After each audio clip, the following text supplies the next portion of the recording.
From the studios in San Diego, California, this is Frank Fired Up here on the Mixed Up Sports Network, coming to you live here on this Thursday, the 4th day of August 2016. It's about 7 or so minutes past the 5 o'clock hour. Big day today. Russell Westbrook re ups with Oklahoma City. You had the college football preseason polls come out today, as well as a nice little rivalry game between the Mets and Yankees yesterday, but that is not where we begin. Today we begin with the news that hit yesterday that Nike will be exiting the golf equipment business as it is put on the Golf Channel. Now, you think of the golfers that are signed with Nike. And really, there are only three major names that are signed with Nike: is Michelle Wie, Rory McIlroy, who signed that big contract with Nike after he went on his run back in 2013, and, of course, Tiger Woods. This this gives you a couple of insight. This gives you some news. This gives you some information on how much Nike relied on Tiger Woods to bring home the bacon, bring home the revenue, bring home the interest in Nike for the golf sector of Nike. You look at other golfers, unless you are a major golfing fan, the only names you're going to recognize on this list of golfers that use Nike, of course, are Woods, Wie, and McIlroy. How many of you, every now and again, maybe you're kind of like me and you only watch for the majors? How many people? How many people know who Anthony Kim is? David Duval, Russell Henley, Jamie Lovemark. How many of you guys know who these people are? Those are guys on the PGA Tour. Nick Watney, Stephen Ames, Kevin Chappelle. How many of you people know who I just named?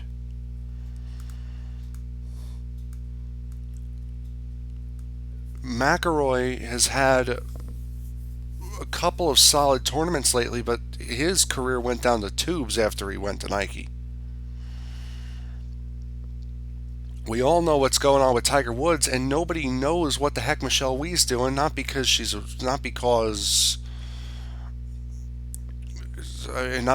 not good anymore. It's just nobody cares about women's soccer. No, nobody cares about women's golf.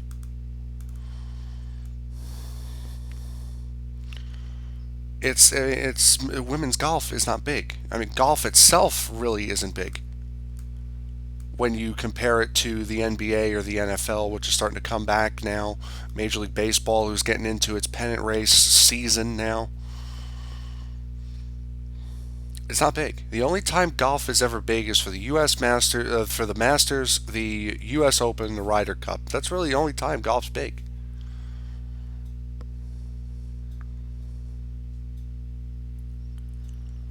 That's the only time golf ever takes over.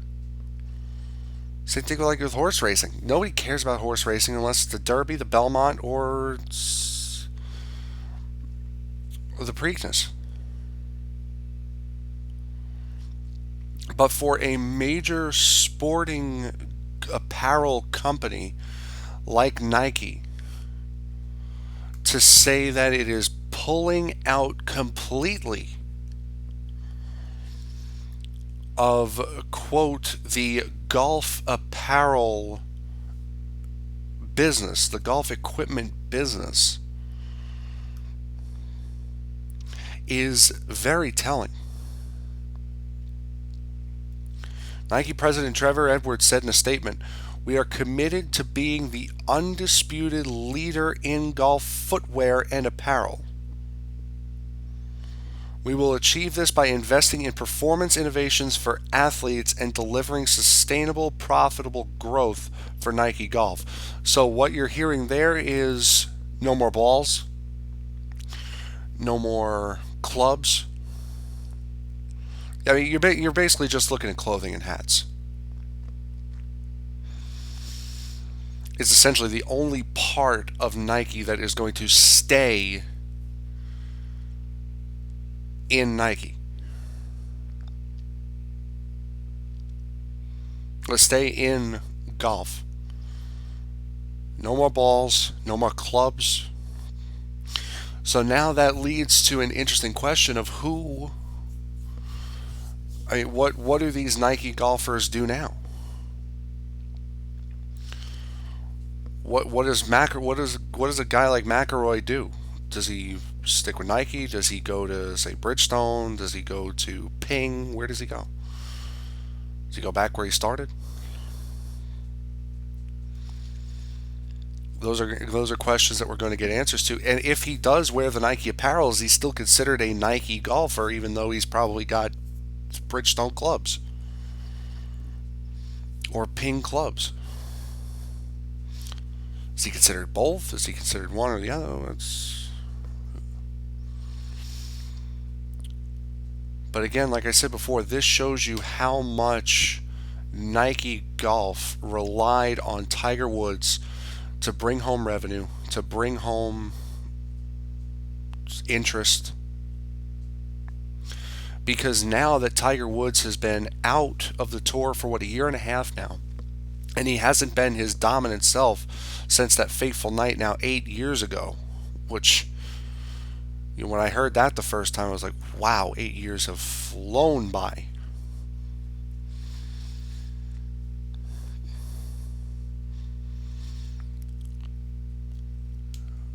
Tiger Woods and Nike dominated the golf world from the mid 90s all the way till about 8 years ago. And you've had a couple of guys maybe come close. McIlroy, Watson, Spieth now is the latest with everybody's eyes on him.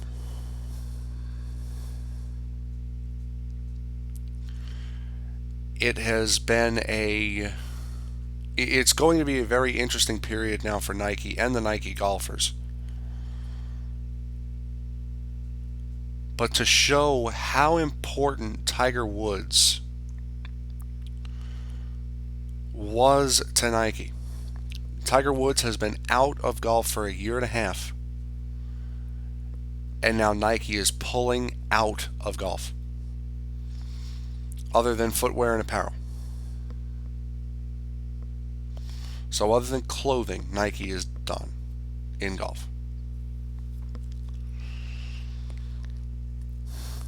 And it could possibly be because of, look at the golfers that they have. You don't know any of these people.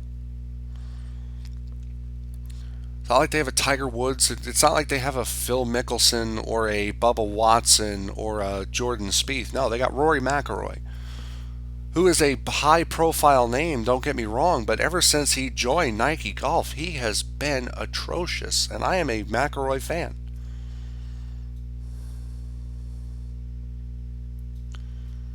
Ever since he switched to Nike clubs, he's always had to adjust his swing, he's had to do this, he's had to do that, to change and try to make himself feel comfortable.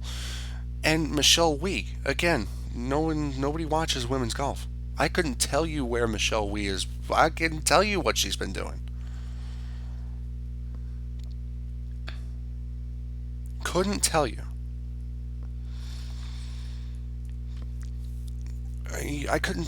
Couldn't tell you half of the people that Nike has signed for golf. Couldn't tell you half of them. Couldn't tell you who half of them are. I had to look it up. And even then, I'm like, is this the right list? When was the last time you saw Scott Pickney in the top 10 in a tournament? What about Kevin Tway? How about him?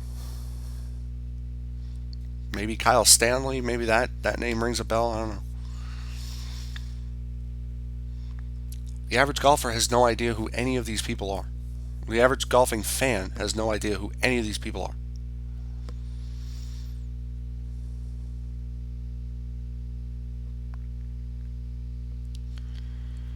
And that now has caused Nike to pull out of golf as a major brand, as a major sponsor. Again, going to show how much Tiger Woods meant to that brand in that sport. Back after this, you're listening to Frank Fired Up on the Mixed Up Sports Network. We'll be back with the Mets and Yankees when we return. Don't go away.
All right, we're back. Couple more things to discuss today. Of course, as I said at the top of the show, you got Russell Westbrook, you got the NCAA football preseason polls. Also, the Olympics have technically started. The opening ceremony isn't until tomorrow evening, but with a couple of rounds of both men's and women's soccer having been played, and one of them between Mexico and Germany being played currently. Um,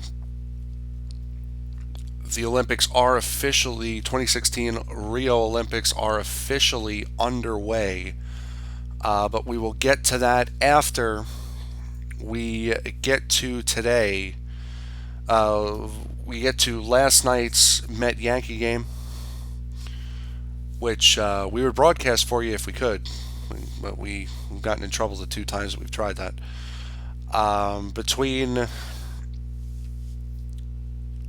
Between Severino getting his first win as a Yankee, between Steven Matz losing his seventh decision in his last eight, The Mets showing power. Teixeira getting intentionally hit by Matz, and that was intentional. As I believe, as Ron Darling said on Joe and Evan this morning, he did exactly what he meant to do. He just didn't hit him where he meant to hit him. He didn't mean to hit him in the knee. He probably meant to hit him in the upper thigh, the rear end area, not right in the knee. But I mean, you could tell Matz is a kid who has had has had no control issues over the course of his career, albeit his short career. He has had zero control issues. And for him to, especially after an at-bat where Teixeira launches one on him, for a guy who's only batting a .191, which, if anyone's going to hit a home run off of you, why not be a guy who's batting under 200? The only thing that would give you any form of doubt that he did hit him on purpose was the fact that it would be so out of character for Steven Matz to do that. That's the only thing. Benches cleared as they should have. The guy, he hit him on purpose. That's all he did. He hit him on purpose. There's too much coincidental evidence that points to Matz hitting him intentionally, then points away from it.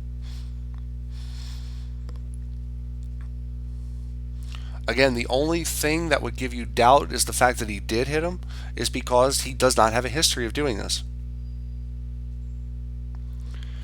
And then you have Teixeira going out there and making it worse by giving away pitch locations on Matz, and then clearly getting in the head of Hansel Robles to the point where Robles had something to say as he got yanked from the game, and Teixeira, all he did was point to his head, and you knew exactly what he was saying. Saying, "I am in your head," and he most certainly was.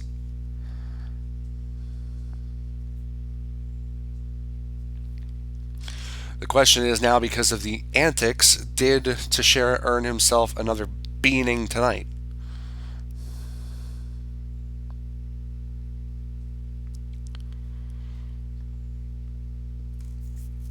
And this game opened up like it looked like it showed it was going to be a slugfest. 9 runs over 2 innings. 6 runs over 2 innings for the Yankees. 9 runs over 2 innings combined.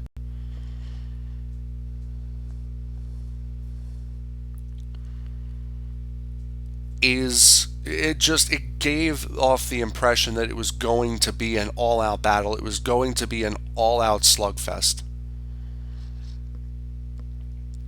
And off a pitcher like Chad Green, who is not a normal rotational starter, the only reason why he got the start is because he started for Ivan Nova last time, and it was his time in the rotation, as said by Girardi. You give up a home run to Granderson to lead off the game. Then James Loney comes up and gets a base hit. When you have the bases loaded and nobody out, get out of that, having only allowed 2 runs, 1 run on the base loaded situation, 2 runs in the inning. Chase Headley and Didi Gregorius get you back. Rene Rivera ties the game up very quickly in the bottom of the second. And then you get the Mark Teixeira home run. And for the Yankees, and really for both teams, after the Teixeira home run, that was it. The Yankees did not get another hit in that game until Matz came out. And the only time that a Yankee got on base after that Teixeira home run was when Teixeira got hit. So it took 6 runs. It took 2 innings. It took 6 runs. It took 6 hits. But after that, Matz got into it. He got back into the game. Hansel Robles pitches 2/3 of an inning. Josh Edgin, for the backup in the major leagues for the first time in 2 years, walks his only batter he faces. Then Godell comes in, closes the game out. And the Mets needed to pull Hansel Robles. 3 runs on 3 hits in 2/3 of an inning. He was not himself. And then his whole thing with Teixeira did not make it any better.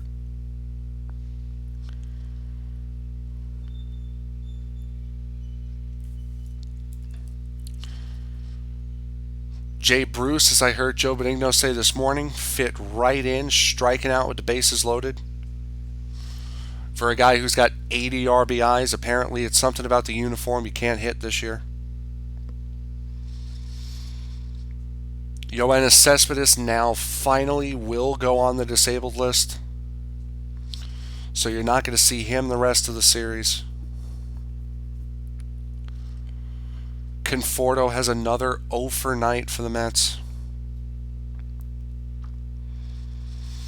Then you look at the other side where everybody except Austin Romney had a hit. Romney went 0 for 4, left 4 guys on base.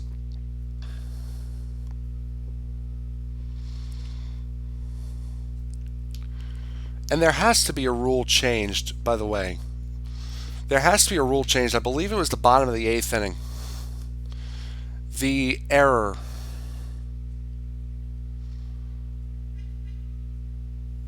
that was charged to Wilmer Flores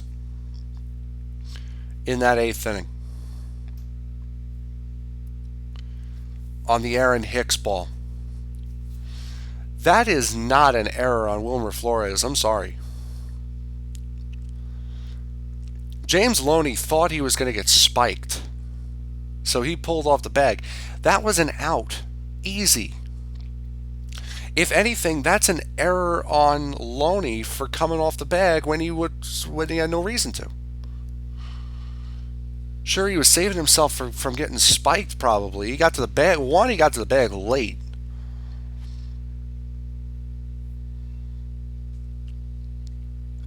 And 2, he comes off the bag when he still could. We've seen him stretch even longer, even further than he did on that play and still hold the bag. That should not have been an error on Flores. That's an error on Loney for giving up on the play, which is exactly what he did. He gave up on the play.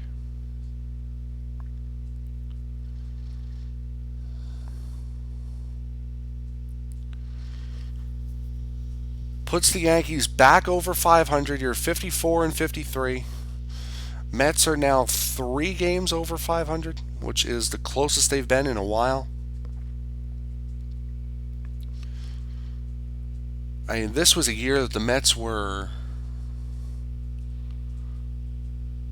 This is a year that the Mets were labeled for the NLCS again this year. And partially because of injury, and partially because they can't get a clutch hit in a clutch situation, they now find themselves in almost an insurmountable 2-game deficit with the way they've played. With the way they've been playing as of late, and something has to change. The only way this Jay Bruce trade is going to make sense, as I said yesterday, is if he gives you that Yoenis Cespedes-like explosion, which is going to be next to impossible to replicate.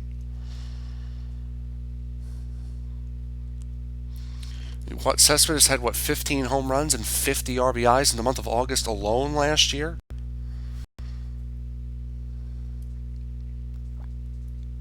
I mean, what do you do? What do you do with that?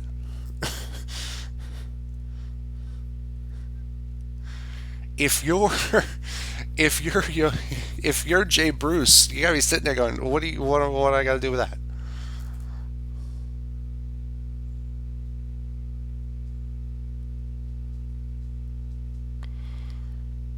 I mean, and now with the Cespedes injury, everyone wants to point to him playing golf before the games.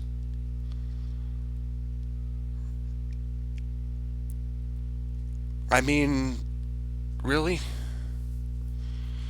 You look now you're just looking for some reason to blame this. You're looking for somewhere to point the blame on this. Collins got agitated today when he was asked about it because a picture comes out of him playing golf with Kevin Millar, who, I mean, what other than intentional talk, what has Kevin Millar done in the last 10 years of any noteworthiness to talk to Yoenis, to be playing golf with Yoenis Cespedes the day before, the day of a game? I mean, Kevin Millar, please. But the guy was playing golf when he was hitting 15 home runs. I mean, he was hitting. The guy was playing golf last year when he was in the middle of his strong run. We didn't say anything about it then. But because now he's hurt, now he's playing. Oh, he's playing golf while he's hurt. He's doing all that. What does it matter? It didn't matter before when he was playing well. Why should it matter now? I understand some people have a problem with it, but I mean, the guy got hurt. Got hurt on the field.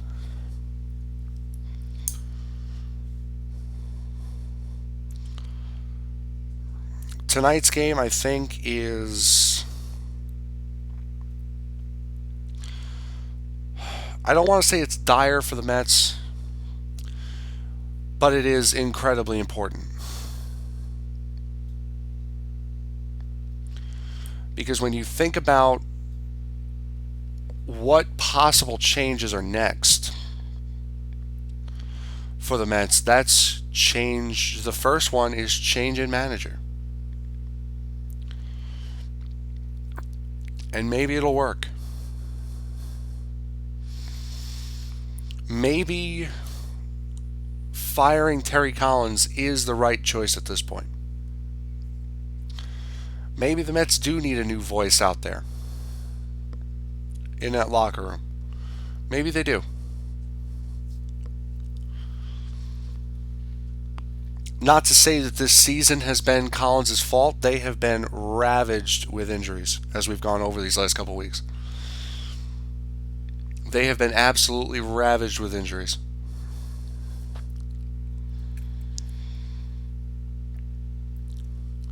But this team has been playing absolutely horrendously lately. And now it's not like a couple months ago where now they're getting hits, where it's they're not getting hits and they're only relying on the home run. They're still relying on the home run, but now they're starting to get hits. And they can't cash in on the hits now.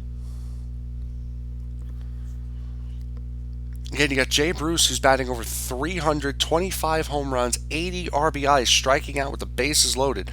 And I understand that's one look in the Met uniform. He's only played 2 games. I understand that, but I mean, come on, that's the reason. I understand you're going to fail in those situations at times, but that's the reason why the Mets got Jay Bruce in the first place. Was to get a guy like that who can hit in those situations.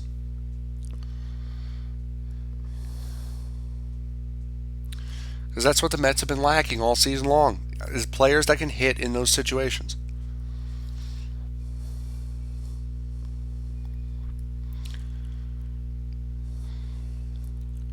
Like I said, I understand you're going to fail every now and again, but I mean, Jesus. Against the Yankees in that situation, you got to make something happen, bud. Got to make something happen. You switch the focus to tonight, which now it's Colon versus Eovaldi. Cologne has had success as of late. He did not have much success in his last start, having pitched on short rest. He had 4 days rest in his last start.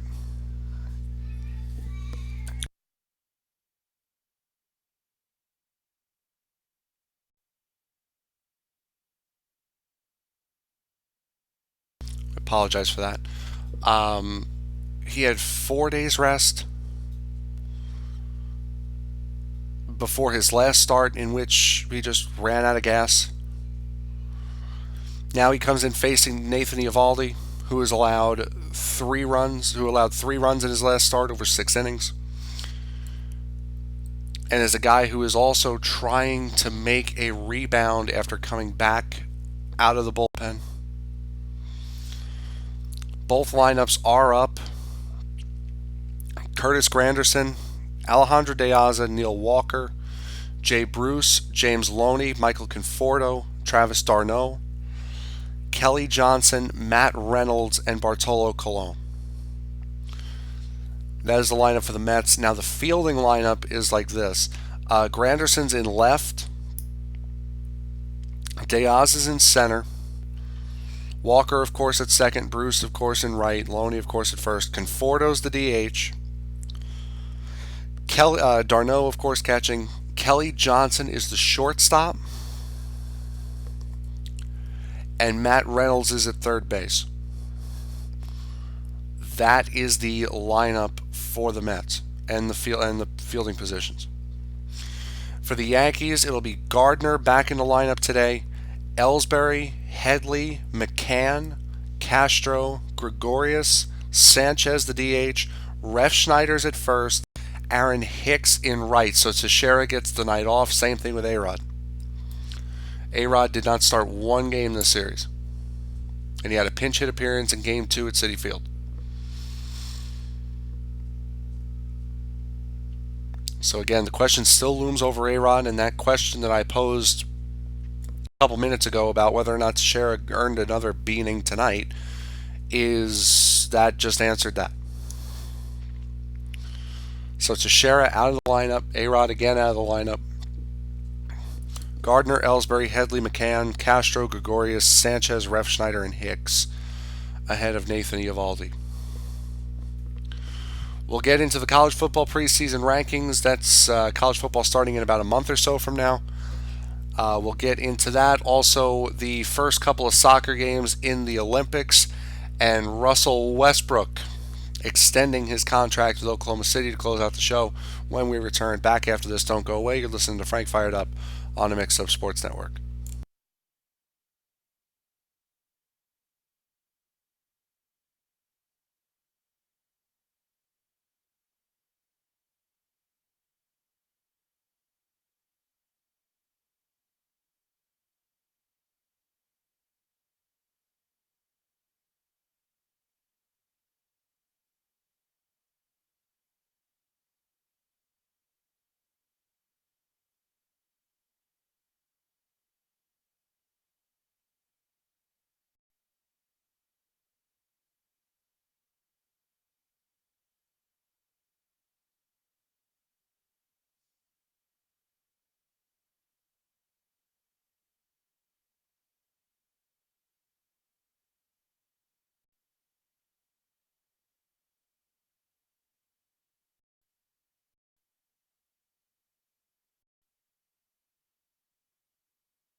All right, we're back.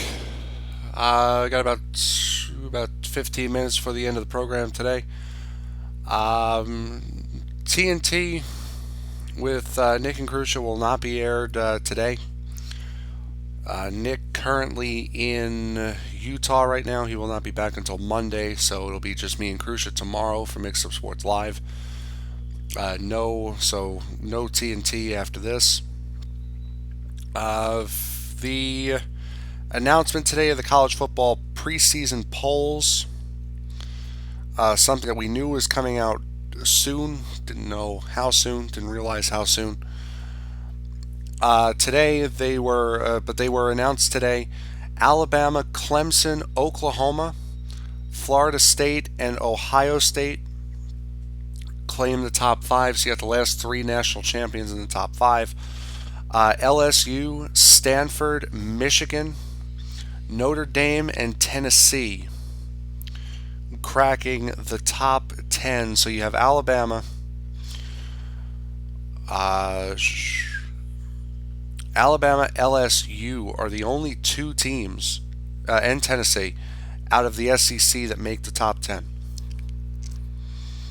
So three teams from the SEC, Clemson, Florida State, the only two teams out of the ACC. Then you have Michigan and Ohio State out of the Big Ten. Oklahoma out of the Big 12, which the Big 12, as you may have seen, is looking for an expansion. That or Oklahoma's looking for an invite to another conference. And Stanford out of the Pac-12 in the top 10 as well. Then 11 through 15, you'll find Michigan State, Ole Miss, Houston, TCU, and Iowa. Again, these are the coaches' polls, by the way, the coaches' preseason polls, not the AP. It's TCU and Iowa, 14 and 15. Georgia, USC, Washington, Oklahoma State, and North Carolina in the top 20. Baylor, Oregon, Louisville, UCLA, and Florida round out the top 25. A couple of teams that you probably would have expected to be in there. San Diego State, they're expected to be in the 20s. As you look at it, Wisconsin wasn't in there. Utah wasn't in there. They finished 17th in the AP polls last year. They were not there. Also, you could possibly, maybe you could make a case for Temple, possibly. But a couple of teams that were expected to be there, at least on the coaches poll, are not there. I'm not sure when the AP poll comes out, but I do know it should be coming out fairly soon with the college football season right around the corner. For the Olympics, as I said, the Rio Olympics have begun. Right now, you are, again, the opening ceremonies aren't until tomorrow. But both men's and women's soccer have started for the Olympics. Sweden, this is women's soccer, Group E for women's soccer. Sweden